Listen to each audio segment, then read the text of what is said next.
गुजरात चुनाव बेहद दिलचस्प है क्योंकि प्रधानमंत्री नरेंद्र मोदी का यह गृह राज्य है और यही कारण है कि पूरे देश की नजर गुजरात चुनाव पर टिकी है। यहाँ मुकाबले में 3 पार्टियां हैं, बीजेपी, कांग्रेस और आम आदमी पार्टी। तीनों ने अपने अधिकतर प्रत्याशियों की घोषणा कर दी है। कुछ चर्चित चेहरों को भी यहाँ मैदान में उतारा गया है।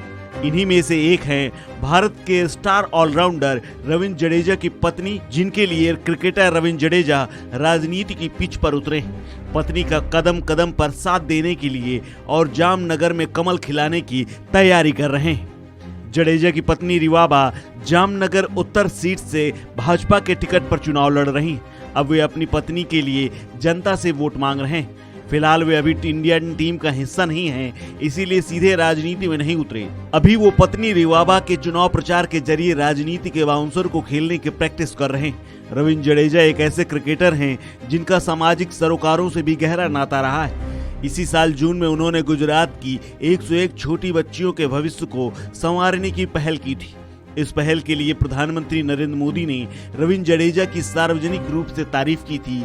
इस योगदान के लिए प्रधानमंत्री ने उन्हें प्रशंसा पत्र भी भेजा था। प्रधानमंत्री के इस तारीफ में ही रिवाबा के भविष्य का संकेत छिपा था। रिवाबा वैसे तो साल 2019 से बीजेपी के नेता थीं, लेकिन उनकी चुनावी पारी अब जाकर शुरू हो रही है। रविंद्र जडेजा और रिवाबा की एक छोटी बेटी है निधान्या। 8 जून 2022 को निधान्य 5 साल की हुई तो रविंद्र जडेजा ने बेटी के जन्मदिन को खास तरीके से मनाने का फैसला किया। पति पत्नी ने तय किया कि निधान्य के 5वें जन्मदिन पर 101 लड़कियों को खास तोहफा देंगे।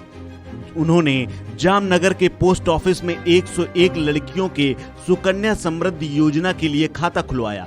हर खाते में 11,11 हजार रुपए जमा कराए। इस तरह रविंद्र और रिवाबा ने 101 लड़कियों को ऐसा उपहार दिया जिससे उनका भविष्य उज्जवल हो जाए।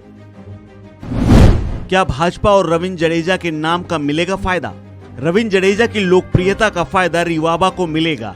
भाजपा को रविंद्र जडेजा से इतनी प्रबल संभावना दिखी कि उसने जामनगर उत्तर के सिटिंग विधायक धर्मेंद्र सिंह जडेजा का टिकट काटकर रिवाबा को उम्मीदवार बना दिया। वैसे जामनगर उत्तर सीट की चुनावी लड़ाई इतनी आसान नहीं है जितनी दिख रही है।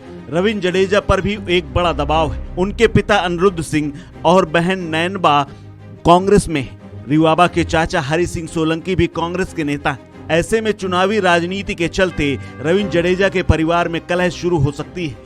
जडेजा की बहन नैना ने रिवाबा को एक कमजोर उम्मीदवार बताया है।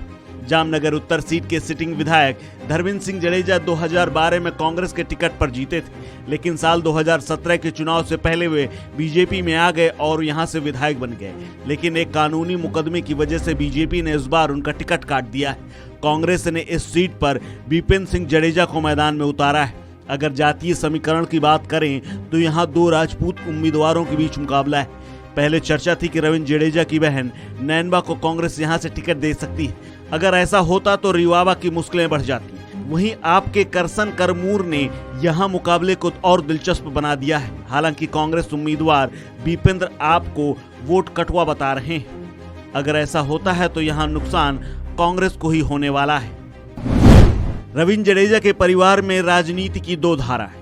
रविंद्र जडेजा के परिवार में राजनीति की 2 धाराएं बहती हैं। रविंद्र जडेजा और उनकी पत्नी रिवाबा बीजेपी समर्थक हैं, तो उनके पिता और बहन नैनबा कांग्रेस समर्थक। इसकी वजह से 2021 के स्थानीय चुनाव में यह परिवार 2 गुटों में बंट गया था। नैना ने कांग्रेस के लिए प्रचार किया था, जबकि रिवाबा ने बीजेपी के लिए।